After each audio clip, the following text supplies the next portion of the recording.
Well, guys, we had a good day on the trails. We had a time on a variety of trail bikes in that 130, 120 range, kind of a mid-travel category, you could call it.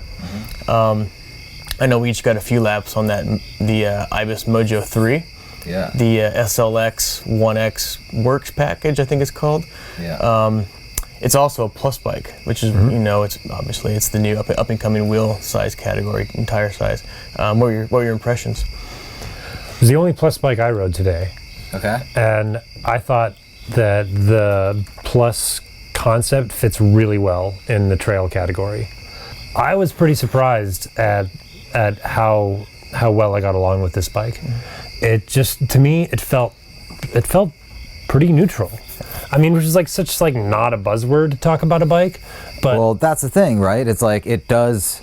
I think I reviewed this bike earlier last year, and when it first came out, and I think one of the things I noted at that time was how normal it felt compared, it was the most normal feeling plus size bike I'd ridden. But I think it's also worth noting, right, that it's actually not just a plus bike. When they designed the bike, they went for that maximum of a 2.8 so that you could run normal size tires or plus size tires on the same exact frame, same exact wheel set. Nothing changes. And it's Ibis's own wheel set. It's that 742 carbon wheel, and it has a 35 millimeter internal width. So it's one of that new, more modern, intentionally wider designs for that type of tire. And it's got an I9 hub on this wheel set. Yeah. Like a really deluxe wheel set for the price. So the Ibis Mojo 3, I believe the base model is around $4,000, just under $4,000. And the one we rode today was around just over $6,000. But I mean, you can go to the Ibis website and see they've got a variety of build kits ranging from around $9,000 down to about $4,000. So there's a ton of options there. The one that we've been testing is the SLX single ring based one.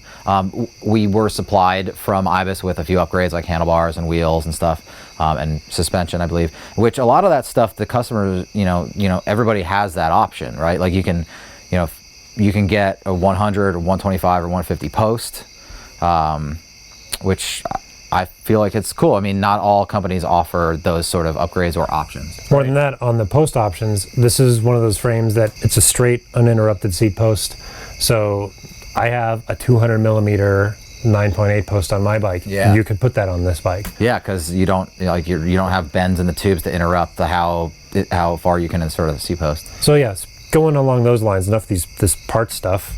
The frame I thought was pretty dialed. Yeah. You mentioned the short chain stays. I think that was one of the things that made it feel a little bit less unwieldy. Yeah. Like some of the plus size kind of bikes are. Plus bikes are fun to ride, but I've never been like, I don't know if I want to replace my personal bike with that. But here, I think that might be the choice because it really muted the constant trail chatter up and down. Yeah. You're going over, 6-inch to 12-inch to even higher, like sharp edge rocks in roots, and the compliance of that fatter tire really just motored up it. I'm not going to say it did it quickly. It did it extremely efficiently, and with great traction.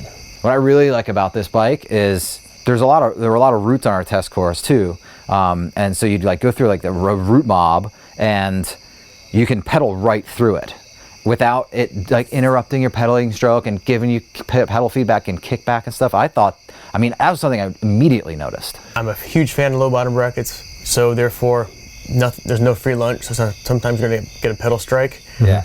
But on this bike, in the time I rode it today, I had probably more pedal strikes on this terrain than I did in probably the last several months on other bikes. And part of it is the terrain. It's really aggressive and really just jagged. So and you're constantly searching for momentum. So you're always pedaling, and there's always stuff in the way. That wasn't a standout for me, the pedal strikes, honestly. I just had a really great time riding. I was able to lean the bike over more and do these really fun sort of predictable drifts without scaring myself. It's confidence inspiring is what I'm trying to say, which is it's kind of one of those cliche terms, but fuck it. This bike is a 130 front, 120 rear millimeter travel. That's an extremely popular and extremely capable and versatile category. how do you think this fits in the overall picture of that segment? So where it fits is that somebody who thinks that the plus size bikes they've seen until now are a little bit too much, and a hardtail or a short travel plus size bike is too little. Like, this thing is something kind of for everyone. Yeah, it's capable, it's nimble, it's lightweight.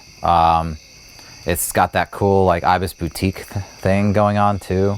And quite a value. You can get them for $4,000 with this carbon frame. Yeah, I think that's pretty rad. And yeah, I mean, I think it's just a all around just very versatile, fun handling trail bike, And I mean, I even just go back to basics and just call it a mountain bike. Yeah, and I mean, there's obviously where you live, the trails you ride most, should and most likely determine the type of bike you ride. And if you live where it's really loose, really rocky, and you're always looking for traction and momentum, I mean, this seems like a great option. Yes. Okay. Okay.